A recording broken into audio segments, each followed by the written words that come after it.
ဒါလူနာကြည့်ပေးရဲ့အချိန်တိုင်းမှာ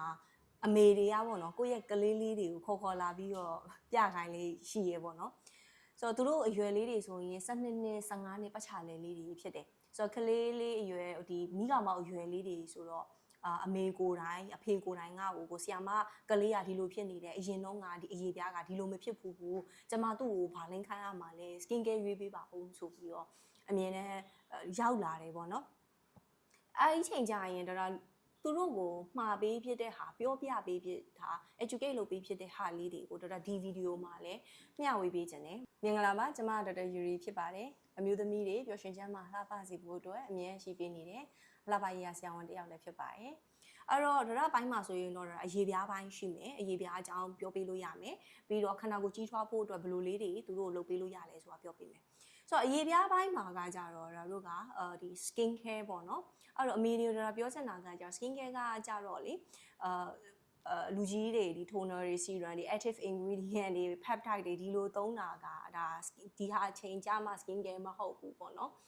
မျက်နှာသစ်ပြီးဆိုရင်ဒါကိုဒါ skin ကို care လုပ်တာဖြစ်တဲ့တော့ဒါ skin care ပဲပေါ့နော်ကိုယ့်ရဲ့ cleansing step ကိုသူ့ကိုပုံမှန်လေးတစ်နေ့ကို2ချိန်3ချိန်လောက်မျက်နှာပေးတဲ့gentle cleanser လေးဟာလေးနဲ့နေသူတို့မျက်နှာပေးတဲ့နေဆိုရင်ကိုဒါ skin ကို care လုပ်ပေးနေတဲ့အနေအထားတစ်ခုမှရှိတယ်အဲ့တော့ကလေးတွေကိုတော့အဲ့လိုမျိုးပုံမှန်လေးမျက်နှာသစ်တက်အောင်တခါတည်း train ပေးပြီးရင်ကြတော့အပူဆောင်းနေတယ်ကသူတို့ moisturizer လေးကတော့ထည့်ပေးရမယ်တတရေမိမိရေဒါလေးကကြတော့ moisturizer အရေးကြီးတယ်နော်ဆိုတာသူတို့ကိုချပြပေးရမယ်သူတို့ကိုပြောပြတဲ့အချိန်မှာလဲဒါသုံးဆိုပြီးတော့ပြောတာထက်စာရင်ဘာလို့လိန်ခိုင်းလဲဆိုတဲ့အကြောင်းအရာလေးပါကိုထည့်ပေးတာကပိုကောင်းတယ်တချို့တွေကြတော့လည်းပဲလူကိုရီစီမှာအစာအိမ်ရှိရဟုတ်အစာအိမ်ရှိရဆိုထမင်းစားရတယ်လေအဲ့တော့အရေးရရှိတယ်ဟုတ်အရေးရရှိတယ်ဆိုရင်လည်းပဲဒါ moisturizer လိန်ရတယ်ဆိုရင်တခါတည်းသူတို့ဥပမာလေးနဲ့တွဲပေးလိုက်တဲ့ချိန်ကြာရင်ဆိုခလေးတွေကလက်ခံတယ်ပေါ့နော်ဆိုတော့အဲ့တော့သူတို့ဒီ moisturizer လေးတွေ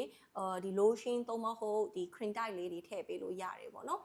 ်ပြီးတော့နောက်တစ်ခုကအပြင်သွားတယ်ဆိုရင်ခလေးတွေကို mineral sunscreen လေးတွေကိုပေးသုံးလို့ရတယ်ပြီးတော့ baby sunscreen လေးတွေလည်းထွက်ကြပါတယ်ဆိုတော့သူတို့လေးတွေတော့ကကြတော့ဒါမျက်နှာပုံမှန်သစ်ဖို့ဒီ moisturizer လိမ့်ဖို့အပြင်သွားရဆို sunscreen လိမ့်ဖို့နဲ့တွေသူတို့ဒါလေးတွေကိုသူတို့ကသူတို့ကောင်းကောင်းလုပ်တတ်ပြီးလိုအပ်တယ်ဆိုတာကိုသိသွားပြီးဆိုရင်ဒါတော်ပြီတခြားဘာမှမလိုပါ skin care မှမလိုသေးဘူးအသက်ကြီးလာကမှ16 18 20ဖြစ်လာတဲ့အချိန်ကြာမှသူတို့ကိုဒါ down skin care တွေထပ်သုံးဖို့အတွက်အရေးပြားပေါ်မူတည်ပြီးထပ်သုံးဖို့အတွက်ကိုက dermatologist နဲ့ဒါတိုင်ပင်ရတယ်နော်ဆိုပြီးတော့ကိုကသူတို့ကို guide လုပ်ပေးတယ်ဆိုရင်ရပြီဘာဖြစ်လို့လဲဆိုတော့တခါလေးကျရင်တချို့ကလေးတွေကလေဝက်ချန်ကြီးပေါက်နေရဆရာဝန်နဲ့ပြရမယ်ဆိုတဲ့အသည့်ကိုမရှိတာဘာဖြစ်လို့လဲသူတို့ကိုလည်းပဲ guide လုပ်ပေးတဲ့သူမရှိတော့ဒီတိုင်းပဲနေကြတဲ့ကလေးတွေအများကြီးရှိတယ်ဆိုတော့ကိုကကြတော့နေဒီလိုမျိုးဖြစ်ရင်ဒီလိုဆရာဝန်စီသွားရတယ်ဆိုတာကိုမအေးတယောက်အနေနဲ့ပြောပြပေးထားလို့ရတယ်ပေါ့နော်ပြီးတော့နောက်တစ်ခုကကြောင့်သူတို့ရဲ့ခန္ဓာဖွံ့ဖြိုးမှုအတွက်ပေါ့နော်ပြီးတော့အုံနောက်ဆန်းဆောင်ကြီးပြည့်စုံဖို့အတွက်ကကြတော့အမေအနေနဲ့ဘာတွေသူတို့လမ်းကြောင်းပေးလို့ရတယ်ဆိုအစားတောက်စားတဲ့ပုံစံပေါ့နော်စားတဲ့မီးတိုင်းမှာလဲစားတဲ့ပကံတိုင်းမှာကြီးလိုက်တဲ့အချိန်ကြာရင်အကုန်လုံးဒီမျှတတဲ့စားစာဖြစ်ရမယ်မျှတတဲ့ဆိုတော့ carbohydrate ကလိုအပ်တဲ့ဂစီဓာတ်ပါဝင်သင့်တဲ့ပမာဏဖြစ်ရမယ်အသားဓာတ်ဆိုရင်လည်းပါဝင်သင့်တဲ့ပမာဏဖြစ်ရမယ်ပြီးတော့ good fat ကောင်းတဲ့စီလေးတွေနည်းနည်းပါမယ် multivitamin ရှိမယ်ပြီးတော့ mineral ရှိမယ်ဆိုတော့တစ်ခါစားတိုင်းမှာကိုဒီ portion တိုင်းမှာပေါ့နော်ခလေးကိုစားတတ်အောင်ဒီငငယ်ကလေးကသူတို့တစ်ခါတည်း train ပေးရမယ်သူတို့ကို train ပေးဖို့ဆိုတာကြတော့အမေကိုယ်တိုင်ကကိုယ့်အကို educate လုပ်မှရမယ်ဒီအချိန်မှာပေါ့နော်အမေတွေကြီးလာတဲ့အချိန်မှာကြောက်အဆင်ပြေသလိုပဲစားလာရင်းနဲ့ဘာမှတော့မသိပေမဲ့တော့အသက်တွေကကြီးလာတဲ့အချိန်မှာကိုယ်ကလေးကြမှာပို့ပြီးတော့ cue site ပြီးတော့ဒီကောင်းတာလေးပို့ပေးလိုက်တဲ့အချိန်မှာဆိုရင်ကိုယ်ပို့ပြီးတော့ပုံမှန်ထက်ပို့စူးစမ်းရတဲ့အနေထားလေးတွေရှိတယ်အဲ့တော့အခုမှဒီ balance diet ဆိုတာဘာလဲဆိုတဲ့ခေါင်းစဉ်ကိုစစဉ်းစားပြီးဆိုရင်တော့အရင်တော့စိတ်မပူနဲ့ဒါရရဲ့ဒီစာအုပ်ထဲမှာဒါရမကြသေးခင်ကမှဒီဟာထုတ်ထားတယ်ဒီစာအုပ်ထဲမှာဆိုရင်ဒါအပိုင်း၄ပါပေါ့နော်မိမိခန္ဓာကိုယ်ကိုနားလည်ခြင်းဆိုတဲ့ခေါင်းစဉ်အကြီးကြီးအောက်မှာ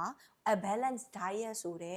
ခေါင်းစဉ်လေးနဲ့ဒါရေးပေးထားတာရှိတယ်အားရှိစေပြီးတော့မျှတစေတဲ့အစားအစာဆိုတဲ့ဟာဆိုတော့အဲ့ဒီထဲမှာဒါရေးပေးထားတာဒီမီ portion တစ်ခုကိုဘယ်လိုပုံစံခွဲနဲ့စားမယ်ပြီးတော့ဒီအသီးတွေကိုဘယ်လောက်ပမာဏစားမယ်တရက်တာဘယ်လောက်ပမာဏစားမယ်ဆိုတဲ့ဟာတွေပေါ့နော်ဒီဟာလေးကိုပဲတရက်တာလေးကိုပဲမနေ့နေ့လေညပြီးတော့ snack ဆိုရင်လည်း snacks time မှာဘာလေးတွေထည့်စားလို့ရတယ်ဘယ်လောက်အတိုင်းတာနဲ့စားလို့ရတယ်ဆိုတာဒါအကုန်လုံးရေးပေးထားတယ် ဆိုတော့အဟာဦးသာသူ့ကိုကောင်းကောင်း train ပေးပါ train ပေးဆိုရင်အသက်ကြီးလာလေသူ့မှာဟိုမှာဒီ vitamin တွေကောက်တောက်လိုက်ဒီမှာဒီ vitamin တွေကောက်တောက်လိုက်ဒီ collagen တွေဆွဲတောက်လိုက် supplement ရဲ့ဒေါ်ထဲမှာသူမလဲတော့ဘူးဒီအစားအသောက်တွေကိုပဲသူကိုရအောင် train ပေးတယ်ဆိုရင်ရပြီအဲ့လို train ပေးဖို့ဆိုတာတော့အမေကိုတိုင်းကလည်းစာလေးတော့အရင်ဖတ်ရမယ်ပေါ့နော်ဆိုတော့အားတခုရဲ့ပြီးတော့သူတို့ကိုအိတ်ဖို့ပေါ့နော်ည10 နာရီခွဲကလေးကတခါတည်းအေးရေးဝင်ဖို့ကိုပဲသူတို့ကိုပြောပါသူတို့ကိုဖုန်းသုံးတာပါညာတွေကကြတော့8ခွဲ9လောက်ဆိုရင်သူတို့ကိုဒီဝိုင်းတောင်းလောက်ခိုင်းတင်ပြီပေါ့နော်နားခိုင်းတင်ပြီပြီးရချိန်ကျ10 နာရီဆိုရင်ဒါတို့ကလေးနဲ့အတူတူစပြီးတော့ဟို gratitude လုပ်လို့ရတယ်ပေါ့နော်သမီးရေတရက်တာဘာတွေဖြတ်ခဲ့တယ်လဲအမေမေကိုပြောပြအဲ့လိုမျိုးပုံစံပေါ့နော်အဲ့ဆိုရင်အမေနဲ့ကိုနဲ့ကြားထဲမှာလည်း bonding တစ်ခုရတယ်ခလေးနဲ့ကိုနဲ့ကြားထဲမှာလည်း bonding တစ်ခုရတယ်ဖြည်းဖြည်းချင်းတည်ဆောက်သွားရင်းနဲ့နောက်ပိုင်းဆိုရင်ခလေးကကိုယ်မသိမတာနဲ့သူ့ရဲ့အကြောင်းလေးတွေတရက်တာဖြတ်တန်းတဲ့ဟာတွေကိုကိုကမမေးရဘဲနဲ့တကူးတကမမေးရဘဲနဲ့ထွက်လာမျိုးလေးတွေရှိတယ်ဆိုတော့